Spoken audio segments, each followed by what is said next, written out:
What is going on, everyone? So actually today is somewhat of a sad day. Well, it was actually like 2 days ago, but iOS 11.4.1 was officially unsigned, so you cannot downgrade back to iOS 11.4.1, which means that technically speaking, you cannot downgrade to iOS 11 at all. So iOS 12, which is what I'm running here, and I'm running basically on every single one of my devices, is what we have, and it's actually the lowest version you can downgrade to. And usually I would be sad and all that stuff because, you know, it's like one piece of Apple history that we're kind of letting go, or even one piece of this channel's history, because we extensively covered iOS 11 throughout the whole entire process. Every single update we covered, even all the betas we covered here too, which is pretty crazy. And it really helped this channel grow. But enough of that sob story. Let's just look at the legacy of iOS 11. And realistically, I'm not really that sad because most people should not be on iOS 11 anymore. They should be on iOS 12. Unless they want to retain a jailbreak, that's really the only reason why I would recommend staying on iOS 11.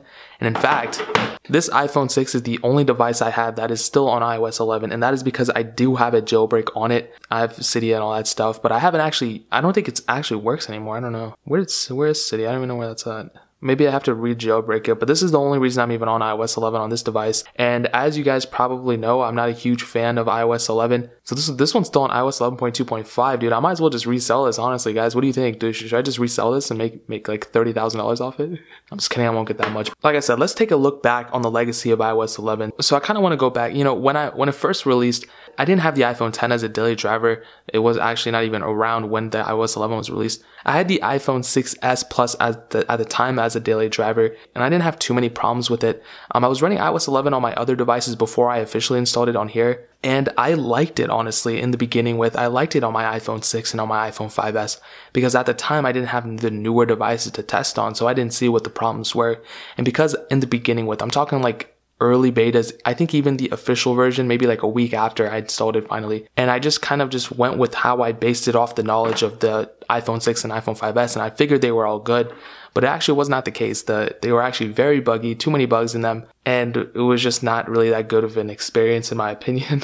And later on we would realize it wasn't as good as we thought. There were a lot of problems and everything, and it's kind of weird because iOS 12 right now, I would say, is more stable than iOS 11.4.1, which is crazy because 11.4.1 is the ending of iOS 11, and iOS 12 right now is only just the beginning of iOS 12. So imagine how much more stable it's going to get. I would say iOS 11.4.1 was more stable than iOS 11, but still it's like not by much probably. But it's not all bad, okay? Because in terms of features, I would say iOS 11 did bring kind of a lot, okay? The control center was actually something that I actually liked. If you don't remember, on iOS 10, it was a lot weirder looking. It was like you had to swipe in order to get to the music. But now you actually were able to get into the music straight from here, like on iOS 9, I believe. You could, I guess, get into more features of the Wi-Fi, Bluetooth, and stuff like that. And you can also change these toggles down here too within the settings. So that was really, really cool. And I'm kind of surprised Apple didn't put more effort into making more toggles for iOS 12. You know, they added a few, there were a few here. Maybe they added a couple more on iOS 12, but they didn't really add as many as I thought they would. They could do a location toggle like what Android does, so we can turn on or off our location. Some other ones too, but I mean, I guess it's good, but I really like the control center in my opinion. It looks kind of weird. It looks a little childish, but there's really not too many ways they can go about this without making it look like this, and I kind of like it. I wish we could change these things up too, but I guess it's whatever. Now this is where they also added the Bluetooth and Wi-Fi toggles right here, which I don't know why they ever did this. I like it, but I don't know why we are not able to fully disconnect our Wi-Fi or Bluetooth from the settings. We actually have to go, or from the control center, we have to go into settings every time to fully disconnect it. So when you tap on Bluetooth, for example, it's going to give you this thing, disconnection Bluetooth accessories until tomorrow. So technically it's just disconnecting, but it's not fully turning off the Bluetooth. And when it's white like that, that means it's not. And I made a humongous deal about it. If you guys remember, I literally like cried every single video. As you can see, we go into Bluetooth and we are still on, and I don't know why it's like that. Hopefully they do fix that. They're never going to fix it though, that's the thing. I mean, we're already on iOS 12. They never fixed it on iOS 11. I would have loved to seen us like given an option of whether we want that on or off. There's really no point in complaining about it anymore because Apple's not going to listen to us, so that was low-key kind of annoying. Now, they also did add the Files app, which was pretty interesting and a smart move, I think. I never really use it too often, but you are able to, like, if you have, like, Google Drive or anything else installed, you're also able to access those files within this. And it's kind of like an all-in-one file app. You know, it's basically what it is. That's why they called it Files app. I don't really use this phone at all, but if we look at something like an iPhone 10, this is my daily driver, and you can see I'm not going to show you my recent files to show you, like, all my personal information. But you can see, I mean, it kind of breaks down into a lot of different categories. My Siri shortcuts are installed in a Files app too, which is weird. I did not think they would do that. My GarageBand stuff, haven't even used GarageBand. We have iOS 12 Beta 2 release notes in here.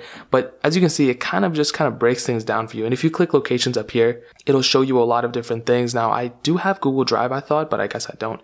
And it'll show you all that stuff right here. So if you have Google Drive or anything, you can go ahead and click it and access those files there too. So it's really cool, and I actually like it a lot.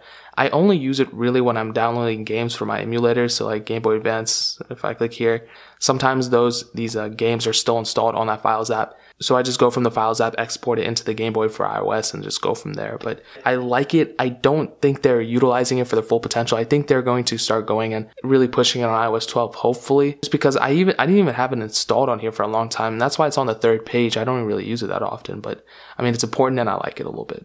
Now, we also got iMessages in the iCloud, which was super cool too. And it was pretty much just syncing up your iMessages with your iCloud. So if you have like 30 different devices or anything like that, they'll all be synced up.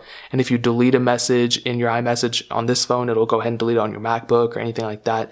And that's really cool. But the weird thing was they actually said they were going to install it or add it in like forever ago. Like once at WWDC, they said they were going to add it in the betas and all that stuff. And I don't remember if they added it in or not. As you can see, iMessages right there, and I have mine turned off, but it doesn't matter. I don't use this phone. But they actually didn't even add it in until I think like iOS 11.3, which was super crazy. I mean, that's a pretty long span of saying you're going to bring something in and you didn't. I mean, they did the same thing with AirPower.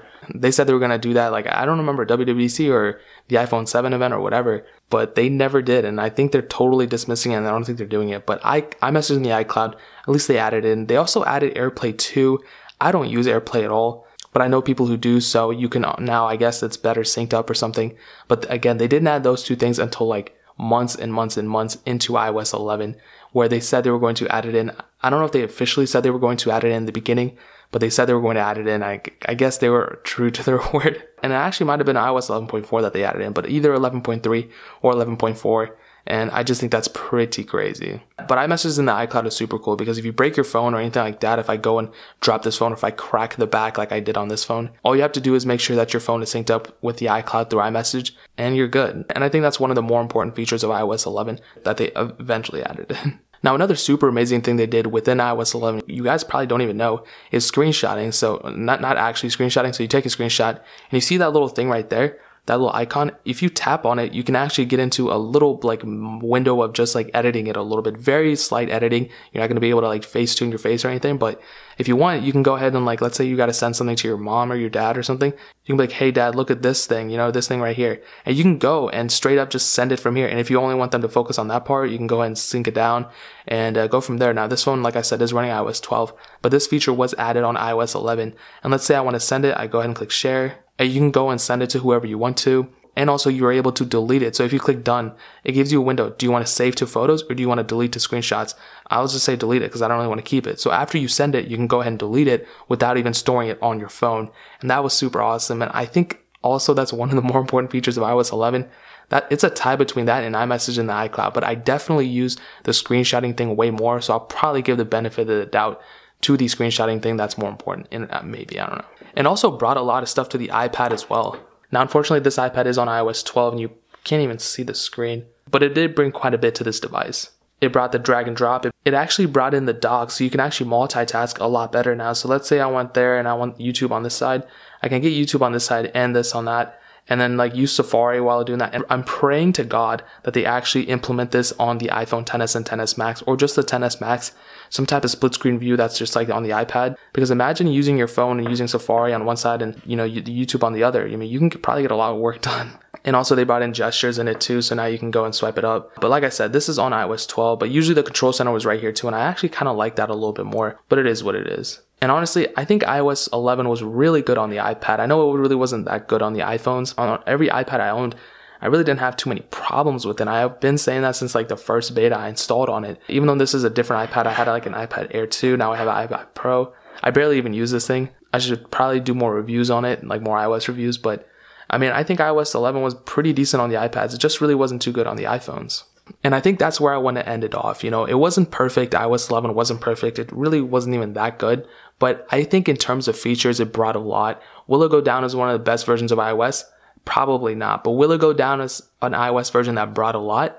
I'll say, yeah, it brought it a lot, as you guys just saw from me explaining like 30 different things in this video. I think Apple tried to push so many features in that they weren't really trying to clean it out or trying to make it as stable as possible. They're trying to be like, hey, look at how many features this thing has. But eventually with the later versions, with iOS 12 especially, they didn't really bring any new crazy features besides like screen time and all that stuff. But they're more so focusing on the stability, and I think that's an important factor for them to focus on, especially continuing on. I don't think Apple wants that, reputation of being unstable and all that stuff. So I really think iOS 11 had a time and place, and I honestly am kind of glad it happened. I just really wish it wasn't as bad as a rollout as it was. But guys, rest in peace to iOS 11. I love you. You really helped me out in my time of need, and the least I can do is make this one last video about you. So I'll probably end up doing another video on it in maybe a couple weeks, talking about a little bit more of the legacy of it or something, but I guess we'll go from there. But that is pretty much it. If you guys have any questions or anything like that,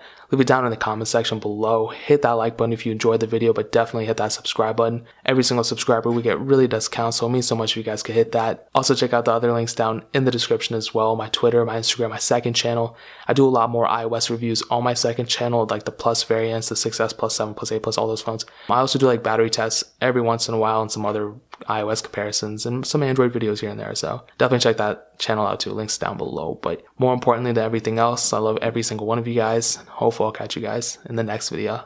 Peace out till then.